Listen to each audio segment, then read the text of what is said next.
सो hey guys, कैसे हैं आप लोग। तो एक और वीडियो में आपका स्वागत है। आज हम बात करने वाले हैं कि जिस तरीके का आज मार्केट क्रैश हुआ निफ्टी में, उस चीज़ को कैसे ट्रेड कर सकते हैं और मेरी क्या स्ट्रैटेजी रहती है, मैं कैसे इस चीज़ को ट्रेड करता हूं। तो उसमें कुछ चीज़ें मैं आपको बताऊंगा, कुछ पॉइंट्स बताऊंगा जिनको आप अगर समझ पाओगे तो आप आराम से निफ्टी को ट्रेड कर पाओगे इस सिचुएशन में जो इस तरीके का फॉल आता है। आज करीब करीब 500 पॉइंट निफ्टी गिर गई, मतलब 24,300 से सीधा गई। आप देखो गिरते गिरते 24,840 तक का लो इसने लगाया आज। तो इस तरीके के क्रैश को कैसे आपको ट्रेड करना चाहिए, मेरी क्या स्ट्रैटेजी होती है, मैं आपको वो समझाने वाला हूँ।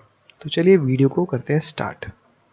सबसे पहले सबसे चीज़ इम्पॉर्टेंट है कि मार्केट समझना कि मार्केट में पैनिक है कि नहीं।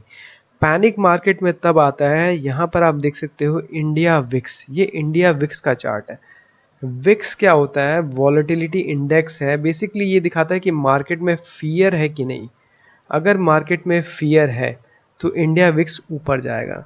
जब इंडिया विक्स 16 साढ़े 16 के ऊपर जाने लग जाता है, यहाँ पर आप देख सकते हो कि आज की ट्रेडिंग में सुबह ही फर्स्ट शॉट में ही जो इंडिया विक्स है वो शूट कर गया 17 की साढ़े 16 के ऊपर। 16.5 जो इसका प्रीवियस था रेजिस्टेंस, इसको इसने ब्रेक कर दिया। ये बहुत बड़ा सिग्नल देता है कि मार्केट क्रैश जो सिग्नल है वो रियल है और ये फेक नहीं होने वाला। पहली चीज़ आपने ये समझनी है।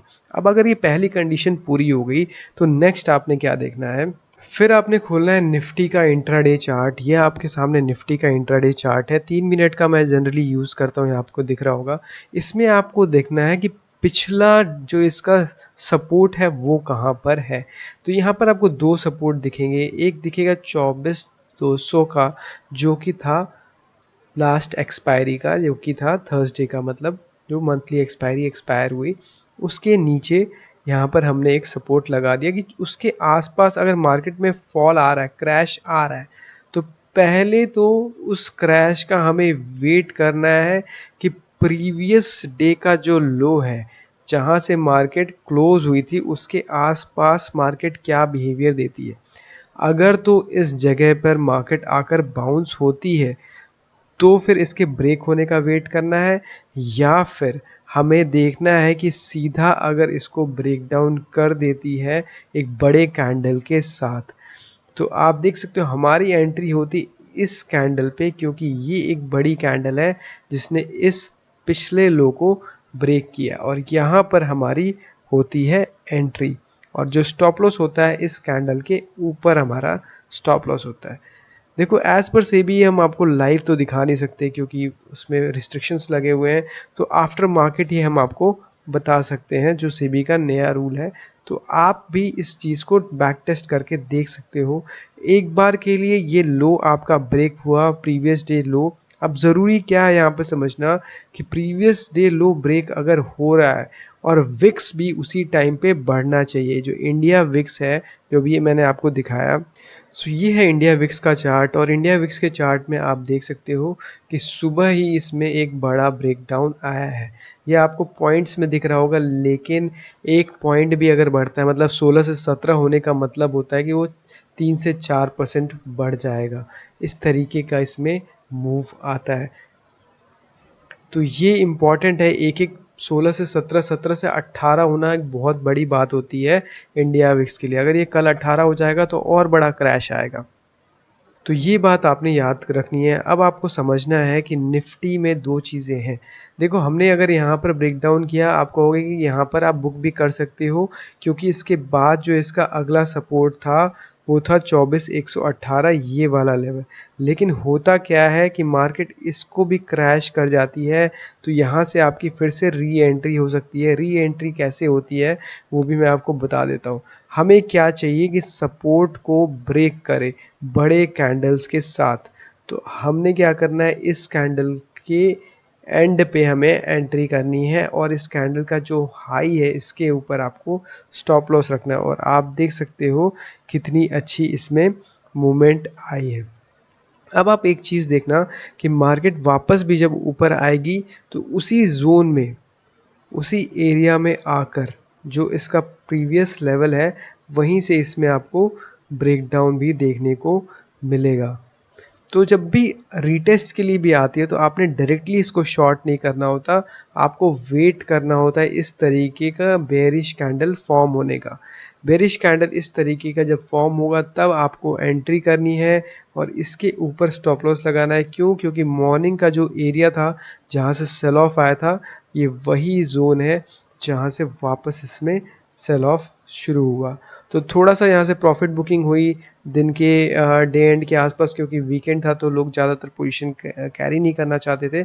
ऊपर से ये जो 24,800 23,800 का जो लेवल है ये इम्पॉर्टेंट बहुत था, क्योंकि अगर आप बड़े चार्ट पे देखोगे, अगर मैं इसको आर्ली चार्ट पे दिखाऊं तो आपको दिखेगा क्लियरली कि ये कितना इम्पॉर्टेंट सपोर्ट एरिया था, क्योंकि ये 23,800 ही वो लेवल है जहाँ से मार्केट एक टाइम पे एक रेजिस्टेंस था। और जैसा मैंने बताया है कि एक बार रेजिस्टेंस जब ब्रेक हो जाता है तो यही रेजिस्टेंस हमारे लिए सपोर्ट का काम करता है। तो ये वही 23,800 का लेवल है जिसमें आप अगर इंट्राडे में भी देखोगे तो वहीं से आपको बाइंग दिखेगी, और वहाँ से आप देखो कि बाइंग कितनी ज़बरदस्त आई है। बेसिकली ये बाइंग नहीं है, ये क्या है, ये प्रॉफिट बुकिंग है।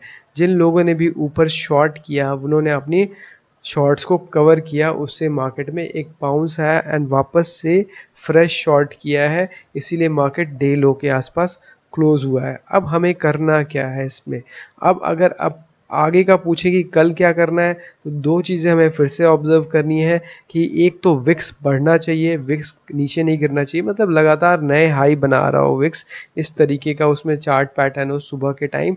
और दूसरा, अगर मार्केट इस लेवल के 23,800 के ऊपर खुलती है तो यहाँ पर आने के बाद मार्केट क्या बिहेवियर रखती है। अगर स्ट्रेट ब्रेक डाउन दे देती है तो हम फिर से इसमें शॉर्ट करेंगे और इस कैंडल के ऊपर अपना स्टॉप लॉस लगाएंगे। पहली चीज़ तो ये होगी। और अगर इन केस गैप डाउन हो जाता है बड़ा, रात को स्ट्राइक हो जाता है और मंडे को गैप डाउन होता है बहुत बड़ा, मान लो 23,600 या 23,700 का खुलता है, तो हम फर्स्ट अगर कैंडल में थोड़ी सी अगर बाउंस आता है तो उसमें शॉर्ट करेंगे, या फिर हम एक बेयरिश कैंडल का वेट करेंगे कि फॉर्म हो और फिर हम उसको शॉर्ट करें। दूसरी चीज़ ये भी होती है जो मैं यूज़ करता हूँ कि पहले 15 मिनट का लो अगर ब्रेक डाउन हो रहा है तो भी मैं उसमें शॉर्ट के लिए जाता हूँ। तो ये दोनों चीज़ें बहुत इंपॉर्टेंट हो जाती है। तो देखते हैं मंडे की मार्केट कैसे रहती है। मेरा आज का वीडियो बनाने का रीज़न तरीका ये था कि कैसे निफ्टी को हम शॉर्ट करते हैं। तो देखो मैं क्या करता हूँ, प्रीवियस डे का जब लो ब्रेक होता है तो मैं आपको अपना कंसोल दिखाता हूँ जो मैं यूज़ करता हूँ।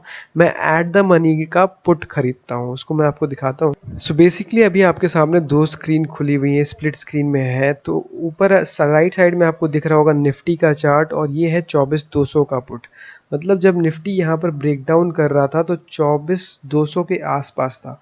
तो ये आप देख सकते हो 24,200 का पुट है जो कि हमने खरीदा, इसको 175 के आसपास कुछ लिया था। मैं आपको दिखाता हूँ कि ये कैंडल जब क्लोज हुई 948 के आसपास, तो 948 के आसपास आप देख सकते हो यहाँ पर हमने लिया है। ये है 945 और 945 की कैंडल क्लोज हुई करीब 185 के आसपास। तो 185 पे आपने लिया और आप देख सकते हो कि ये गया कितना नीचे है, मतलब 300 350 तक गया है। तो अच्छी इसमें आपको मूवमेंट मिली है।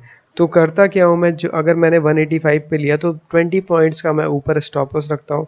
वो 20 पॉइंट्स का स्टॉप लॉस इसके ऊपर आ जाता है जो कि हमारा सपोर्ट एरिया के ऊपर होता है। तो ये मेरा तरीका होता है कि अगर मार्केट क्रैश हो रही है तो उसमें पुट को कैसे खरीदना है, हमें एट द मनी पुट खरीदना है। एट द मनी मतलब इस टाइम पे जो नियरेस्ट एक्सपायर हो रहा है कॉन्ट्रैक्ट, उसको बोलते हैं एट द मनी पुट। और अगर प्रीवियस डे लो ब्रेक हो रहा है और विक्स भी लगातार बढ़ रहा है, ये दो चीज़ें आपको देखनी होगी। विक्स अगर बढ़ रहा है तो इसका मतलब है कि मार्केट क्रैश करने के लिए रेडी है, और इतने दिन से निफ्टी लगातार ऊपर भी जा रही थी, तो आज एक प्रॉफिट बुकिंग आना भी तय था। क्योंकि न्यूज़ आती है, जब न्यूज़ एक कैटलिस्ट की तरह काम करता है और उसकी वजह से क्या होता है, आपको मार्केट में मूवमेंट देखने को मिलती है। तो आई होप वीडियो में आपको कुछ सीखने को मिला होगा। मिलते हैं आपसे अगली वीडियो में, तब तक के लिए take care, see you and bye.